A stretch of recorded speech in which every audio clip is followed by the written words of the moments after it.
and I am going to start the screen share and spotlight our presenters and our interpreter. So give us 1 second while I do those things. Then I want to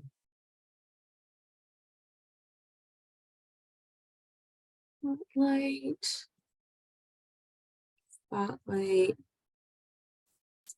Okay. There we go. Welcome everyone officially. As I said, I will keep an eye on the waiting room in the chat box. But I would like to just get started and pass it over to our fabulous presenters from Narika. We have Mullai, we have Shailaja. So go ahead. Hi, everyone. Good morning. Kimmy, do we want to get started right away, or do we want to wait for more folks to roll in? I'm okay with anything. We can get started. Okay. I see folks keep coming in, so I'll just let them in as they come in. Okay, no problem. I have half my screen split between my presenter notes and the slideshow. So if you could keep an eye on the chat for me, that would be great, because I'm not seeing any of the chat messages pop up. Of course. All right. Thank you so much. Okay, so hello again. Good morning to everyone present here. We're so glad you took out the time to join us in conversation about domestic violence prevention in the South Asian community and what that can look like. Before we start off, I'd like to introduce myself. My name is Mullai. My pronouns are she and her, and I am Narika's prevention specialist. I'm currently working on Narika's prevention program, otherwise known as S.A.P.H.A.L, which we will have the chance to speak more about later today. So we have not done introductions yet, and I see a couple of folks in the room. I think it might take some time to unmute and do our introductions. So if we could just, if everyone could share in the chat their name, their pronouns, the organization they represent, and what their favorite fruit is, and we will tell you why we're getting into favorite fruit later. I promise this is relevant. Yeah. I will pass it off to Shailaja while folks introduce themselves in the chat. So Shailaja, if you could introduce yourself. Sure. Thank you. Thank you, Mullai. Can everybody hear me? Sometimes my mic acts up. So, okay, great. Thank you. So my name is Shailaja Dixit. It's easier to say Shaila, so I go by Shaila. I am the executive director of Narika. I joined Narika about a year ago. It is really, truly my honor to have been working with Mullai for the past 6 months now, Mullai, on our prevention program, which is a first for us. We are really grateful that we got this support and the funding, and we're able to share some of the ideas that we've developed, especially under Mullai's lead, and Sangeeta Biswas, who's a therapist who's working with us. And we would welcome your feedback and comments as well. I will need to leave at about 11 o'clock, so I apologize for that. I have another conversation that I need to be part of, but thank you so much. And should I share my favorite fruit? Yes, go for it. I actually don't think I know the answer to this. I know that you're throwing a curve at me. I'm like trying to think of what my favorite fruit is. I think I'll go with mango. Okay, mango, good choice. Great choice. Foolproof option. Yeah, okay, I see some folks sharing in the chat. If you could continue sharing as we continue presenting, that would be great. Yeah, we'd love to hear from you all, the organizations you represent, and your favorite fruit. I'm seeing strawberries, lychee, some more mango, taco de papa. Okay.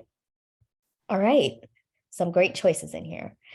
Okay, so again, folks, keep putting your introductions in the chat. We love to read them, love to see them. And Kimmy, if we could get the next slide, please.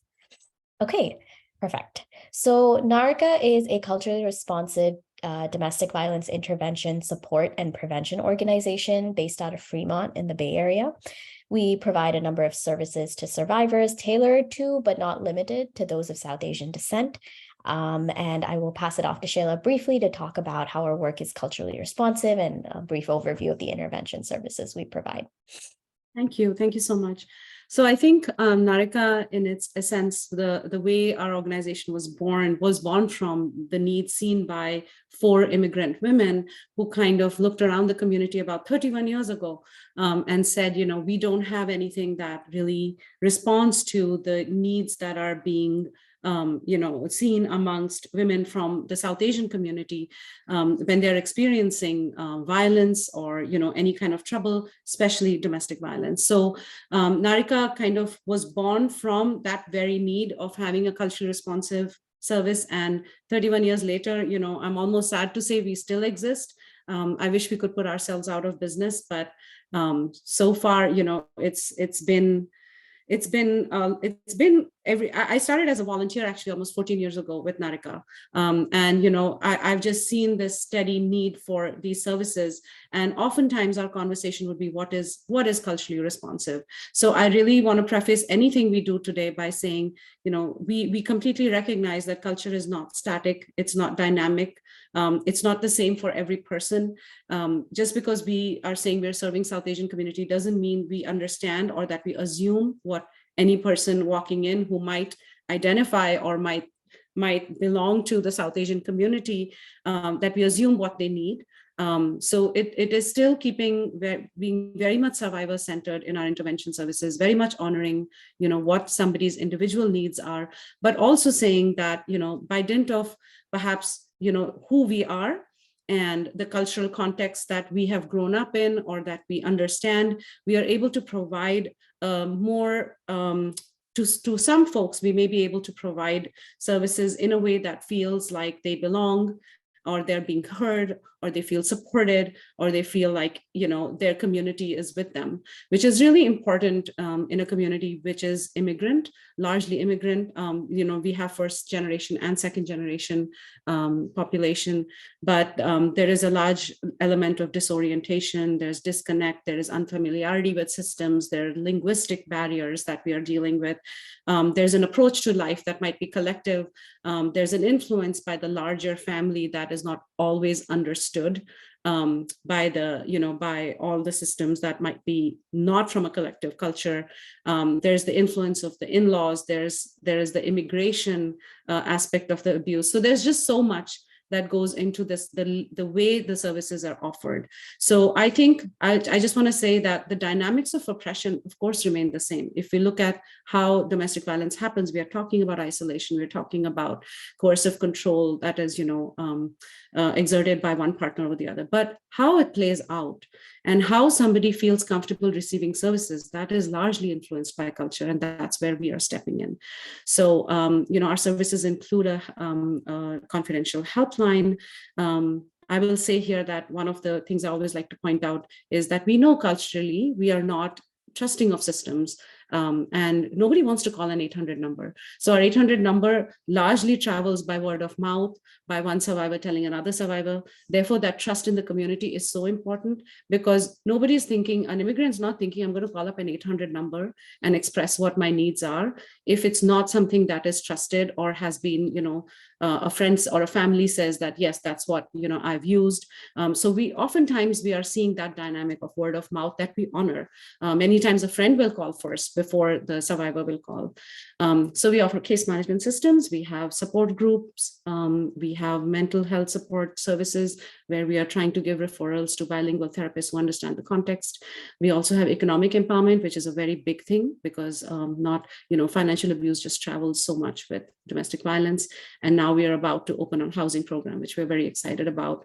We are hoping to open our first transitional home, where we are truly being able to give services from the perspective of understanding the very large ramp up somebody who's not oriented with the systems here has to go through when they're dealing with domestic violence, and also dealing with, how do I deal now with a new culture, learn a new language, learn a new way of living, support my children, and I'm largely isolated from my family. So very, very hard, but I'll stop here. As I told Mullai, I could talk for 2 hours if you let me talk about intervention services, but thank you for letting me speak.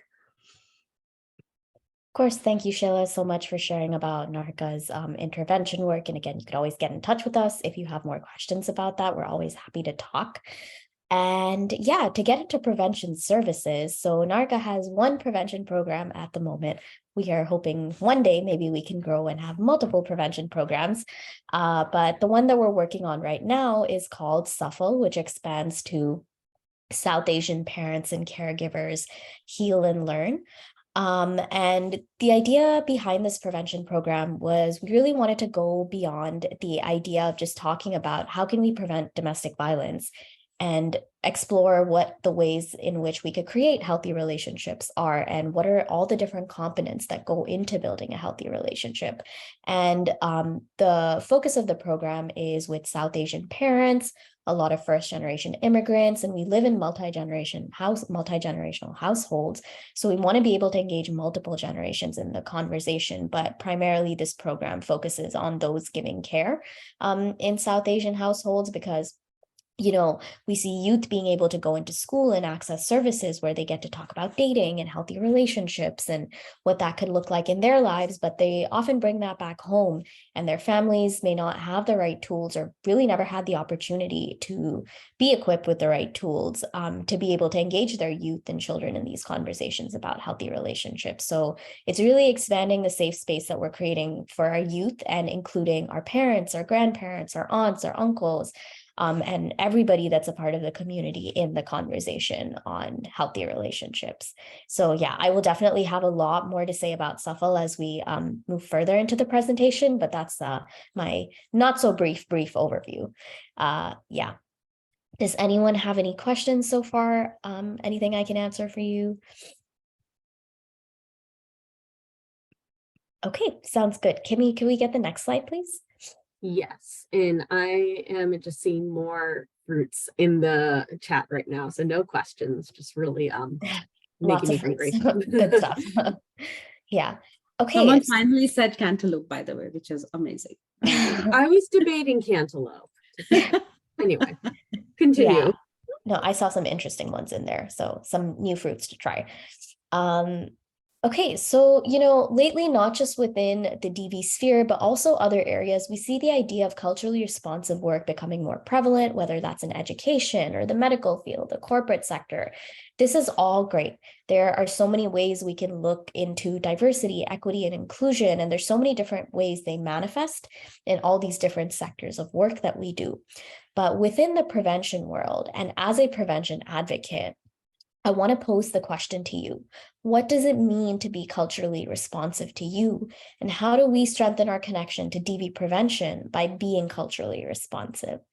Kimmy, if we could open up breakout rooms for folks to discuss these questions for about 7 minutes, that would be great. And if each group could have one person they assign to do their share back, that would be awesome. All right, I'll get you in your pairs in a second. And let me actually put those questions in the chat. Oh, that's great. We will also try and broadcast them, folks, but sometimes Zoom isn't as helpful with that as I wish it was. So if you want to take a moment to copy and paste or screenshot, that might be the way to go. I'll give 1 second for that. All right, and they're opening now.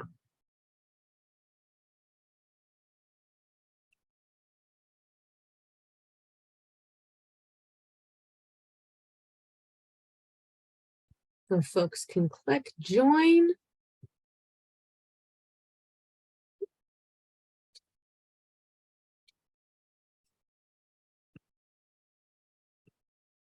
Are they?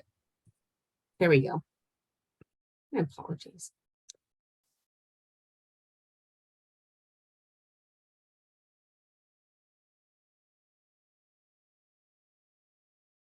Yeah, it looks like there's about like 2 or 3 people in every breakout room. That's good.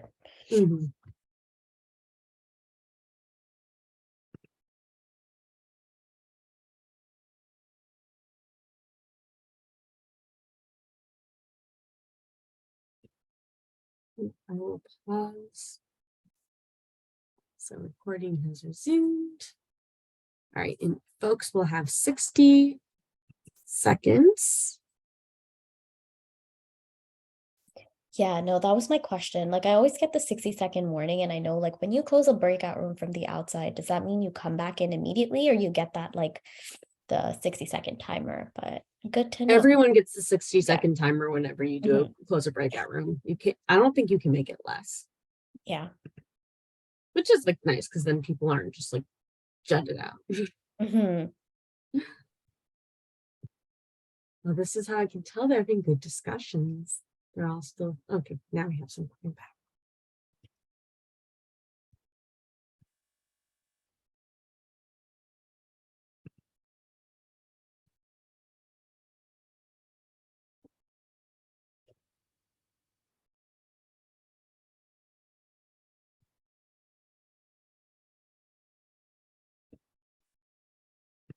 Okay, we should have everyone back now. I could tell that you all were having really great discussions. And I'm going to pass it back to Mullai. All right, folks. It seems like you all had great discussions and everybody like took the full 7 minutes to have your conversations, which is really exciting because now I want to encourage you all to share back. What did you discuss in the room? Like, did you have answers to the questions? Did more questions come up for you? I will leave it open to whoever would like to go. You could just go ahead and unmute yourself and share.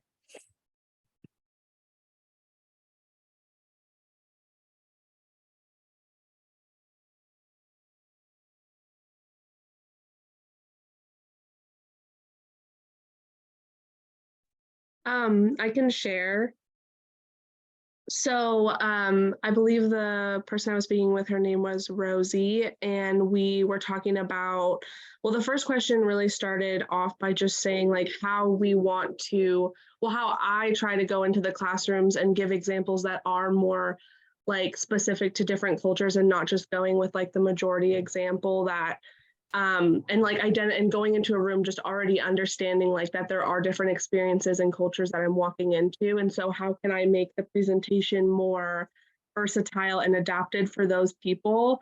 And then also for the second question, I was talking about making better connections with agencies because we do a lot of referrals, but what it sometimes is a disservice to refer someone to a place that possibly isn't going to give them the best services or have someone that is speaking their native language, or, just trying to find the best path, not just to hand it off, but to really give this person the best opportunities because of their situation and understanding that they might not be coming from a different background, that is really difficult to request for help. And so understanding that before we even refer them out to other agencies and things like that. I don't know if that makes sense, but yeah, that's kind of what we talked about. And then Rosie had a lot of really great things to say as well. And they're from a different community. They're from a little bit of a bigger community. And so Rosie was talking more about like how they already have someone there who can speak. I forget the language that Rosie said, but yeah, it was really great to hear from a whole different county, actually. Yeah, thank you so much for sharing and what you're saying about warm handoffs, even if you're, referring somebody to a different organization and, that organization is supposed to be more culturally responsive. I think the best thing to do would be very involved with them in the process and, help them understand that you're with them the whole time. I think that's really important. Yeah. Is there anyone else who had anything they'd like to share? Anyone who thought about the second question, maybe, how do we strengthen our commitment to DV prevention through culturally responsive programming? If you have any programs you're working on that you'd like to talk about, now would be a great time.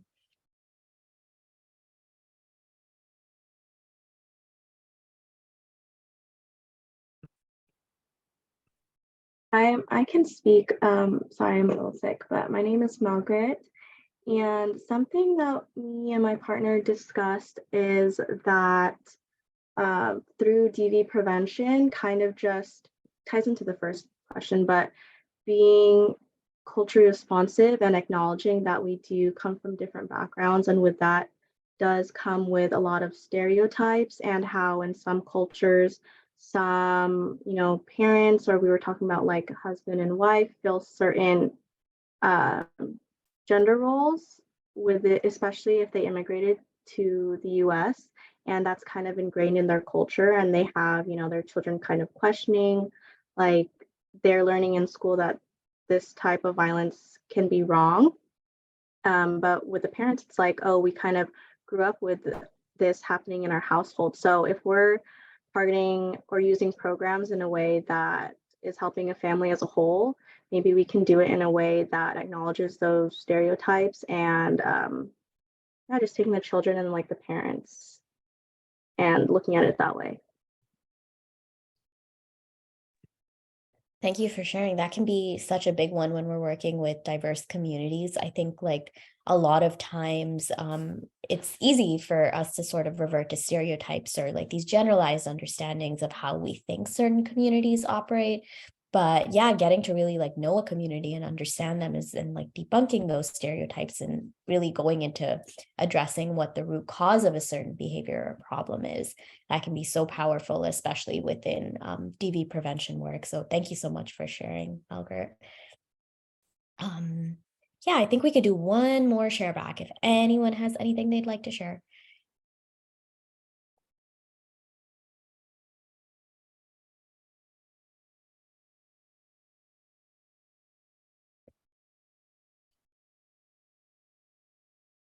There are two groups that haven't gone. So, anyone's feeling brave. Even if you wanted to put that in the chat, we'd love to read it.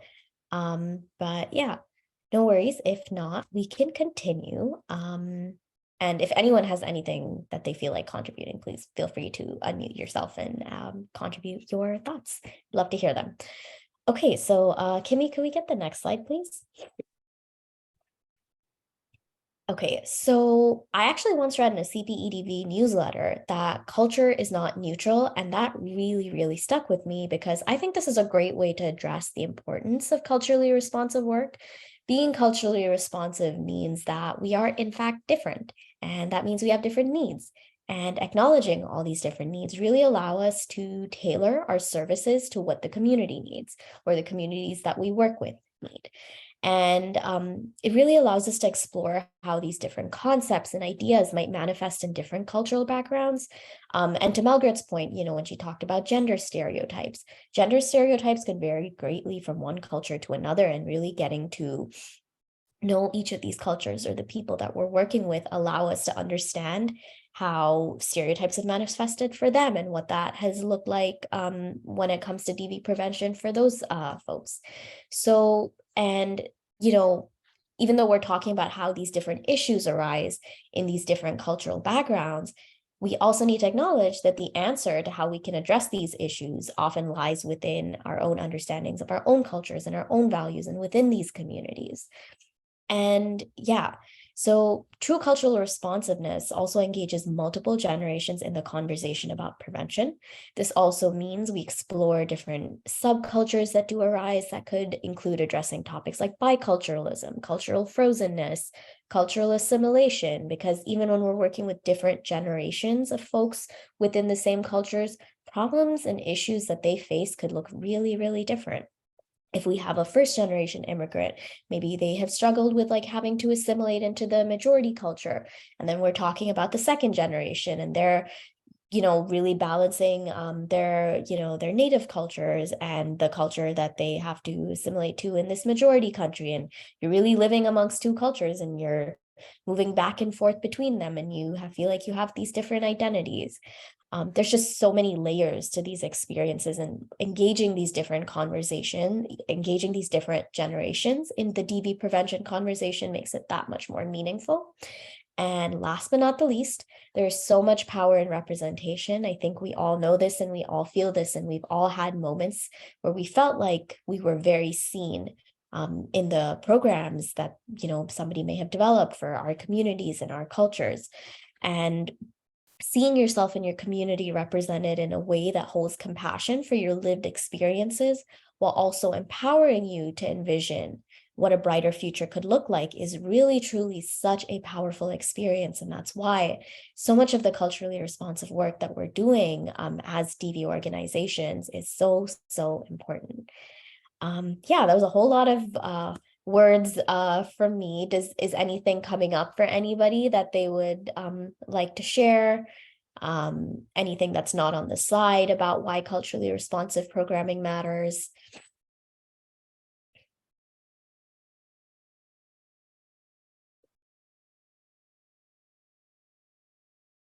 Okay, no worries. I will continue.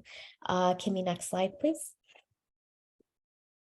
So we're now going to explore why being culturally responsive when working with the South Asian community matters, and sort of exploring what myths are most prevalent when we work with the South Asian community.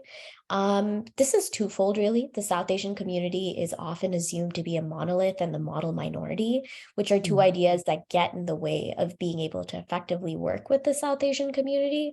South Asia as a continent is incredibly diverse, in language and culture and religion and so much more. And with each of these layers, there's different sensitivities that we need to bear in mind when we work with the community. The needs of each niche community when we're working with people that might speak a different language and practice a different religion and may come from different socioeconomic backgrounds. Like, this could vary greatly. And by grouping the South Asian community together, we have the idea of the model minority come up.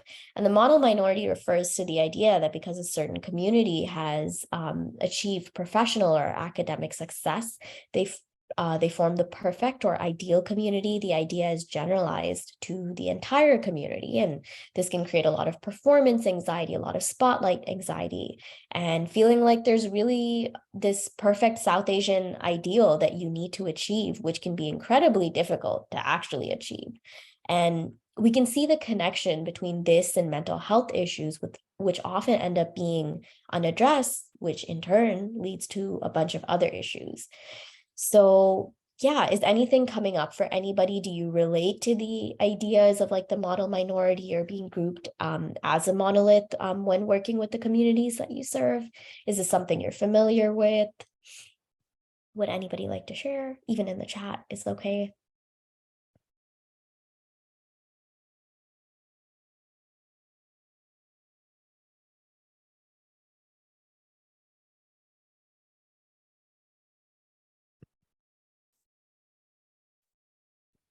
I mean, I can share that I think both as a Jewish person and as a queer person, those are two groups that people might really see as a monolith sometimes, or have, okay, well then you're this type of queer person, or you're this type of Jew. Well, it means you have all of these things then. And it's like, I don't know, we're all pretty different. Like, there are some things you need to know generally about the experience, of course. But at the same time, I think it's being able to take, what those stereotypes are, make sure not creating harm with those. And then it's a matter of like taking what are the elements that are culturally important and things to keep in mind, and making sure you're embodying those and acting on those, but then also still looking at the individuals and doing some tailoring. Thank you so much for sharing, Kimmy. And oh, I'm sorry, were you going to say something else? No. Okay. No, thank you so much for sharing your experience. And yeah, I think that really makes a lot of sense when you said there's general things you need to know about the experiences that different communities have. But again, that doesn't mean we take these learnings and box all these communities into just one big monolith with one singular experience. There's so much diversity within the lived experiences of these communities, and getting to know that only makes our work with them more effective. Okay, so how do we address these issues? There's so much to unpack here, and we could talk about this for a long, long time. But the way that we can address these issues is by tailoring our programs to the communities we serve, which is exactly where S.A.P.H.A.L comes in. Kimmy, can I have the next slide, please? Okay, so S.A.P.H.A.L means success or good fruit in Hindi and Urdu, which is actually why we asked you all what your favorite fruit was or what your good fruit was. So we got a lot of great answers, a lot of interesting combinations of things for us to try. So thank you so much for sharing. And S.A.P.H.A.L also expands to South Asian parents and caregivers heal and learn.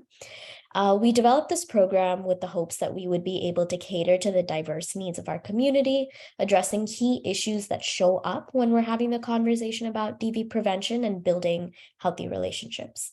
So the antithesis to domestic violence is actively creating healthy relationships at every level and at every generation.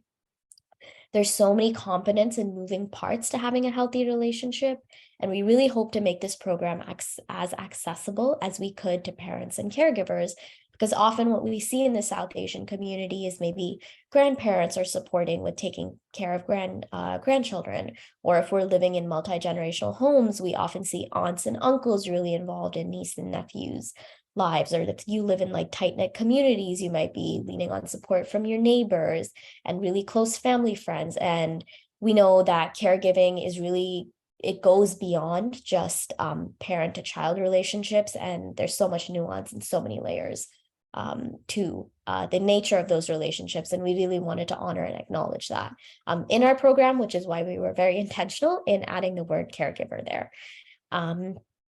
All right, Kimmy, may I have the next slide, please? Okay, so the core components of S.A.P.H.A.L include 5 core modules that take us through a journey of understanding the teen brain, emotion regulation, how to have self-compassion, boundaries, and how we can bring all of these elements together and create our ideal healthy relationships. So when I say modules and sessions, we are piloting a 6-week cohort starting June 4th, which is very exciting. These cohorts are going to be led by a licensed marriage and family therapist that we work with to develop the program itself. And she has extensive experience working with the South Asian community. So we're really excited about this. And these specific modules were chosen based on conversations, like I said, we had with South Asian therapists and South Asian fathers who are often underrepresented in the healthy relationships conversation, and South Asian parents of the LGBTQIA+ community. And the nature of the program is very dynamic. The goal is for participants to see them and their needs reflected in the curriculum. We're always taking feedback. We're always trying to understand what it is that the community needs and how that might change from time to time, and depending on who we're working with, and really updating our curriculum and our program based on that. So the wheel that you see in the diagram represents the flow of modules in the order that we intend to present them. So these core modules are going to be delivered over the course of 5 to 6 weeks, and the final workshop, or what is labeled as an elective workshop, are under their final development stages, and participants are able to choose what workshops make most sense to them and their parenting or caregiving journeys based on factors like age of their dependents and needs of their dependents and more. So for example, we have a relationship with finances module where we want to talk about the relational aspects of money and how that can oftentimes be a barrier to developing a healthy relationship, or vice versa. And we have one about teen dating violence and how what it looks like to be a trusted adult and to be somebody that youth can really count on as a reliable source of information in the community. And we will also be presenting or delivering shorter versions of the workshops and community presentations based on the specific topics that the community is showing interested in. So we're really making sure we're giving them what they need out of this program. So yeah, does anyone have any questions coming up so far?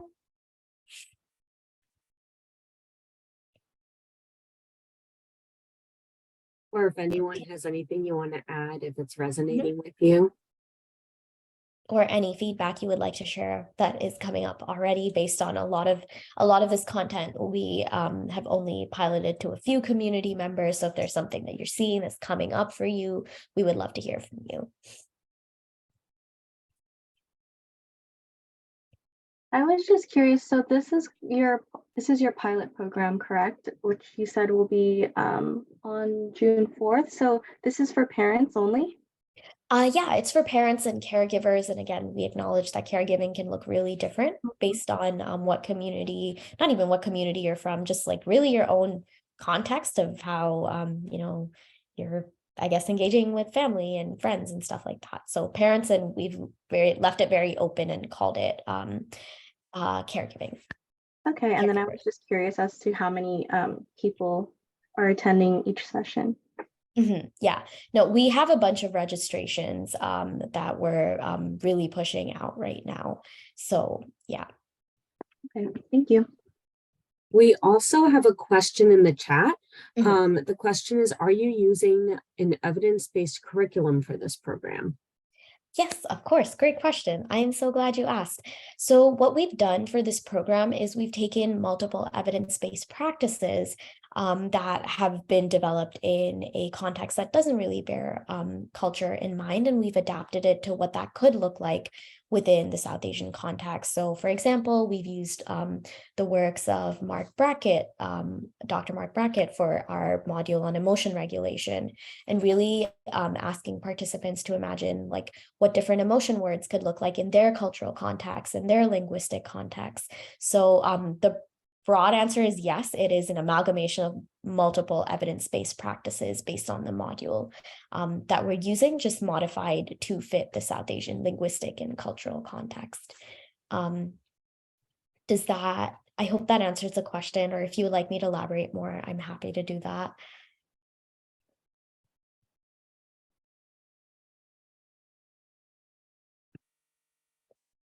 All right, thank you. And again, loving answering any of the questions that you have. I'm more than happy to engage with you on that, and we can move to the next slide. Yeah, so we've adapted a sort of framework. Oh, I also see another question pop up in the chat. I'd love to address that.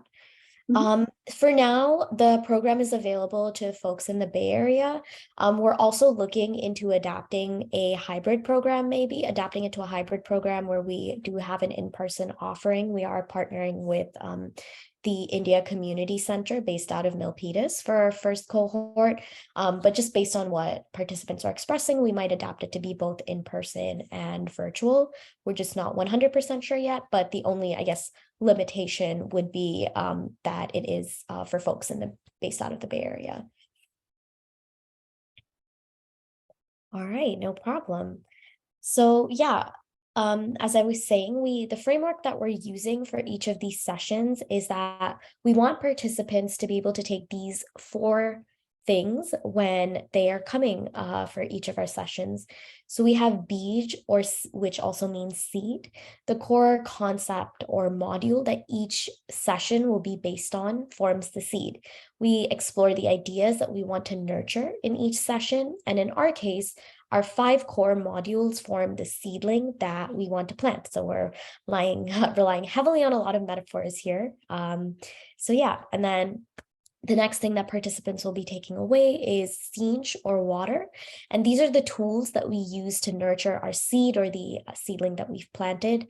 And this literally means that we want to explore what behaviors and practices we would like to implement within each module. Core concepts are supported by evidence-based strategies that suggest ways in which the core concepts can be implemented in practice. So what are the tools that we're using to nurture our seeds, like emotion regulation? Like what tools are we teaching you to actually facilitate that on the ground? That's just an example. Yeah, emotion regulation is the one that always keeps popping up for me. Yeah, and then we have Phal, which also means fruit.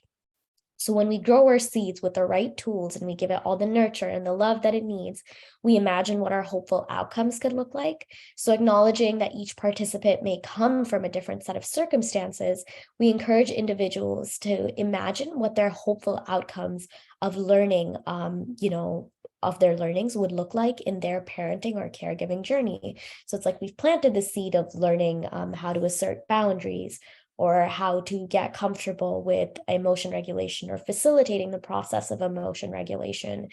But what could that look like for you in your parenting or caregiving journey? What does that look like based on the age of the dependents you're giving care for? What does that look like based on whether you're living in a multi-generational household, or, maybe if you're a single parent, or maybe if you're the parent of an LGBTQ plus individual. So really, giving participants a space to envision what what the set of tools that we're equipping them with, like what could that look like for you in your life. And then finally, we have S.A.P.H.A.L, which means success or good fruit. So when we've given the seed everything that it needs to grow, what does the bigger picture look like? So we explore what it means to put our practice of learning all these things together in action and in the actual sessions. This could look like having case scenarios that we have participants work through on based on, like, let's say it's on boundaries. We have like, how do you based on this case scenario, is this person asserting a boundary, or are they really just trying to set a rule, and learning how to demarcate those things based on actual case scenarios. Yeah, that was also a lot of words. Are any questions coming up for anybody, or is there anything I could clarify for you a little more? I just want to say I love the thought that you've put into this and how beautifully it is designed. Thank you. Like, Shayla was the brains behind the framework, so got to give that to her. And these beautiful graphics were created by a wonderful South Asian artist we've been collaborating with. Her name is Jabeen. She's created all the artwork that you're seeing on here. So just wanted to give her a quick shout out too. She put a lot of love into this work, and we're so happy to collaborate with her. Okay, if there's no questions, oh, I see something in the chat. Nope, I do not see anything in the chat. That was just an old message. No worries. Okay, we could go to the next slide, Kimmy. Okay, so what does this mean for you as an advocate? So if there's a parent or family that you're working with and you could see them benefiting from this program, feel free to refer them to us. We will be having a hybrid offering potentially for our first cohort, and it's open to anyone from the Bay Area. We had some questions asking about, like, could somebody from Napa attend it? We're like, yeah, sure, Napa, Sonoma County, like, you're welcome to be a part of the presentations too. We'd love to spread the word and really get out there to the community. And also in other exciting news, we are looking into doing a train the trainer offering for advocates. To be able to deliver the program into their community. The train the trainer offering is probably going to be much later in the year, and by the year I mean 2023, not the grant year. Those two can be very confusing things, but yeah, that is something we are looking into. And the train the trainer workshop is going to look slightly different because, one, we're going to talk about what this could look like in your role as an advocate, and how sometimes, like, what boundaries could look like in your role as an advocate, and how boundaries could look different in your role as an advocate supporting a parent. So yeah, there's so much to unpack there. The train the trainer is also going to be led by Sangeeta, who is our South Asian therapist that we're working with. We did deliver the train the trainer offering to our staff, and we had some awesome feedback and wonderful engagement, and we're so excited to be able to open it up to the community at large, for you to all be able to support parents and maybe develop your own exciting renditions of our curriculum and this program.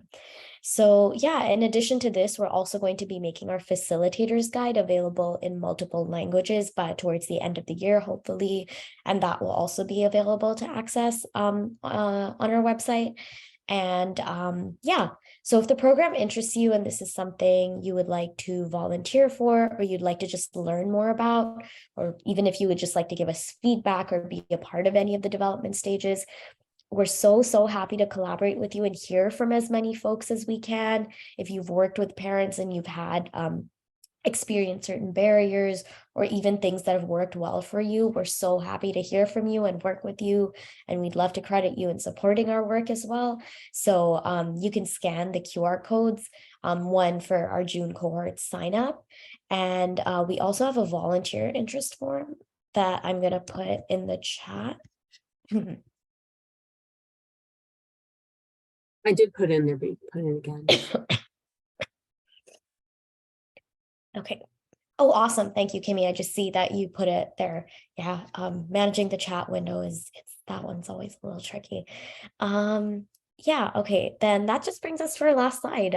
If you have any questions that are coming up now, so happy to answer them. If not, you can reach out to me at mullai@narika.org or prevention@narika.org.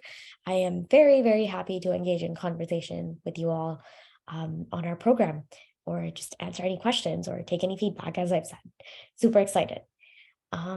Yeah, that brings us to the end of our presentation. I can hand it off to Kimmy. I know we're a little early compared to when I thought I'd be done today, but yeah, thank you all so much for being so patient and participating throughout the session. Thank you for having me here.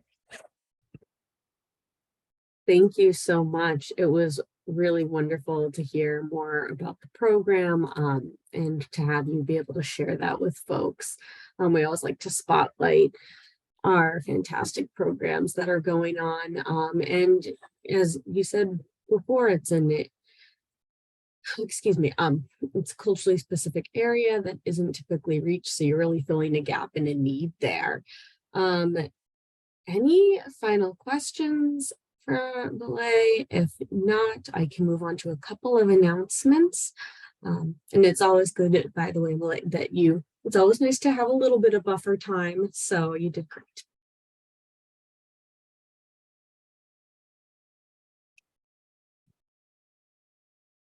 Okay. With that, I'm just going to let folks know of some opportunities that we have coming up. So actually, you can hear, if you want, Mullai speak again, but in a more fun and this was fun. That's not what I mean. In a more casual, informal kind of discussion way, in our Safer School Communities Peer Learning Circle tomorrow. So I will get that information up in the chat. And always as a reminder, you can join any of our peer learning circles that are coming up. But that one is, yes, tomorrow from 12:30 to 2. We also have next week, we will have our Prevention Peer Network call, and that will be on building economic security and empowerment. And so that's going to be in the afternoon on May 26th. So I will put that one in the chat as well. Would also just like to let folks know to keep an eye out, because we're going to be launching soon some facilitator trainings we're building. So the registration and all that information will be coming up shortly, probably within the next couple of days, fingers crossed. And if folks are not already on our Prevention Peer Network, you can join it here, which I'm also plopping in the chat. I think that's all the announcements that we have at this time from the prevention department. Also, if anyone needs anything from our prevention team, you can email me, or you can email anyone on our prevention team. We also have Melody on today, and we have 2 other folks as well, part of our partnership prevention team.